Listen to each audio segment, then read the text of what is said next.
বাড়িতে হুড়মুড়িয়ে ঢুকে পড়ল বালি ভর্তি ট্রাক। বরাত জোরে রক্ষা পেলেন এক পরিবার। ঘটনাটি ঘটেছে আজ সোমবার ভোরে মালদার হরিশ্চন্দ্রপুর গ্রামে পুরনো ৮১ নম্বর জাতীয় সড়কে পূর্ব রাড়িয়াল গ্রামে। ঘটনায় চাঞ্চল্য ছড়িয়েছে। খবর পেয়ে ঘটনাস্থলে ছুটে আসে হরিশ্চন্দ্রপুর থানার পুলিশ। স্থানীয় সূত্রে জানা গিয়েছে, তুলসীহাটার দিক থেকে আসছিল বালি ভর্তি ট্রাকটি। ঘুমের ঘোরে নিয়ন্ত্রণ হারিয়ে রাস্তার ধারে বাজারু ইসলামের বাড়িতে ঢুকে পড়ে ট্রাকটি। একটি শোয়ার ঘর এবং একটি গোয়াল ঘর সম্পূর্ণভাবে ভেঙে যায়। অভিযোগ, রাড়িয়াল বাগমারা মোড়ে ৩১ নম্বর জাতীয় সড়কের ওপর বহুদিন ধরে একটি দুইতলা বাড়ি বিপজ্জনকভাবে দাঁড়িয়ে রয়েছে। জাতীয় সড়ক কর্তৃপক্ষ জায়গাটি অধিগ্রহণ করলেও বাড়িটি ভাঙার কোনো উদ্যোগ গ্রহণ করেননি। বাড়ির কাছে রাস্তাটি অসম্পূর্ণ অবস্থায় পড়ে রয়েছে। এতে গাড়ি চলাচলে চরম সমস্যায় পড়েন চালকরা। বেশিরভাগ বালি এবং পাথর ভর্তি ট্রাক গ্রামের ভেতরে পুরনো ৮১ নম্বর জাতীয় সড়ক দিয়ে পারাপার করতে গিয়ে দুর্ঘটনার কবলে পড়েন। জাতীয় সড়ক কর্তৃপক্ষের গাফিলতির কারণে মূলত এখানে বারবার দুর্ঘটনা ঘটছে।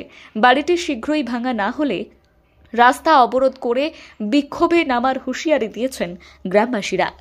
রাত ৩টার সময় হয়েছে, রাত ৩টার সময় হয়েছে, আমরা উঠেছি, কেউ উঠেনি। তখন সবাই নিনে ছিল, তো আমি জাগিয়েছিলাম, আমি সবাইকে ডেকেছি। গাড়িটা এত চোটে এসেছে যে এইদিকে ঢুকে গেছে। কার বাড়িতে ঢুকেছে গাড়িটা? এটা আমার কাকার বাড়িতে ঢুকেছে। তো বাড়িটাতে কি কেউ থাকতো? বাড়িটাতে বাজারু নাম আছে, হ্যাঁ, থাকছিল এখানেই। এখন নতুন বাড়ি দিয়েছে, এটার জন্য ওইটা বাড়িতে চলে গেছে। এটা কাঁচা না পাকা বাড়ি ছিল? পাকা বাড়িই ছিল। কটা বাড়ি ভেঙেছে? একটা। বলছে বাড়িতে ৩টা বাড়ি, একটা দুটা, ওই যে একটা ওইদিকে ই করেছিল। যখন এই ঘটনাটা ঘটে তখন কি এই বাড়ির মধ্যে কেউ ছিল? বর্তমানে না, বাড়ির মধ্যে কেউ ছিল না।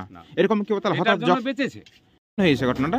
বেলা রাত ৩টার সময় ঘটনা হয়েছে। আমি যখন আওয়াজ উঠলে হঠাৎ করলে আমি উঠলাম, উঠে দেখেছি গাড়ি চলছে। আমি বলছি গাড়ি কোন দিকে ভাগবো, দেখছি তো ওইদিকে, দেখছি তো ড্রাইভার নাই, ড্রাইভার ভেঙে চলে গেল। গাড়ি চলছেই, ঢুরছি ছাগলগুলো একদম তাকাচ্ছে অনেক। ছাগল চলে গেছে মাঠের দিকে, একদম ছুটে চাই যেখানে যাওয়ার চলে গেছে। গাড়ি চলছে, গাড়ি বন্ধ করলাম। গাড়ি বন্ধ করার পরে তারপরে এখানে আমাদের নাম্বার প্রধান ছিল, ওকে ফোন লাগালাম যে এমন গাড়িটা, আমাদের গাড়ি ঢুকে গেছে পাকা ঘরে একেবারে। আমার বাবা মা ছিল এটা রুমে, পাকা ঘরে ছিল। তো অসুবিধা আসলে ওই জন্য বাড়িতে নিয়ে চলে গেছি ভিতরে, আগে এখানে রাখছি না। আর গাড়িওয়ালা চলে গেল। তারপরে আলো সোজা পুলিশ আসলো সকালে পুলিশ আসবার বাদে দেখছে, দেখে নিয়ে বলছে আমরা দাবি করেছি যে আমরা পাকা ঘর ভেঙে গেছে, পাকা ঘরের আমার ক্ষতিপূরণ ঘরও, গাড়ি টানিয়ে নিয়ে তোমরা চলে। শুনুন, আমাদের এই গ্রামের পাশ দিয়ে ন্যাশনাল হাইওয়ে রাস্তা গেছে। আর ভোরবেলার দিকে আমাদের এই এলাকা থেকে মানে লরিগুলো, যেগুলো বড় লরি ট্রেলারগুলো রাস্তায় চলাচল করছে। আমি সকালে খবরটা পাই ভোরবেলার দিকে প্রায় ৪টার সময়, যে একটা বাড়িতে ঢুকে গিয়ে একটা বাড়ি, একদম সম্পূর্ণ বাড়ি, শোয়ার ঘর ভেঙে গেছে, একটা গোয়ালঘর ভেঙে গেছে। এসে পরিস্থিতি দেখি যাক কোনো রকম প্রাণহানি হয়নি, মানুষের ক্ষতি হয়নি, কিন্তু বাড়িঘরটা ভেঙে গেছে। তবে আমি একটা অনুরোধ করব যে আমাদের এই যে ন্যাশনাল হাইওয়ে রাস্তা গেছে এবং এই যে গ্রামের রাস্তা দিয়ে কিন্তু বড় ধরনের গাড়ি চলাচল করছে। আর আমি আমাদের যিনি ট্রাফিক অফিসার আছেন ওনাকেও আমি রিকোয়েস্ট করব এখানে যেন গার্ডরেলের ব্যবস্থা করা হোক এবং এখানে বাম্পারের ব্যবস্থা করা হোক।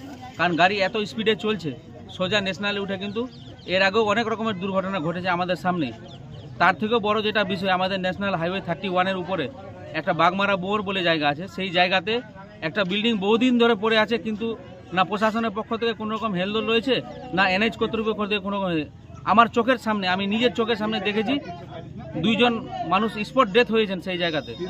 আমি অনুরোধ করব সেই বিল্ডিংটাকে তাড়াতাড়ি ওখান থেকে মানে ভেঙে দিয়ে সেই রাস্তার কাজ সম্পূর্ণ করা হোক এবং আমাদের এই ডিভাইডারে এখানে ব্যবস্থা করা হোক।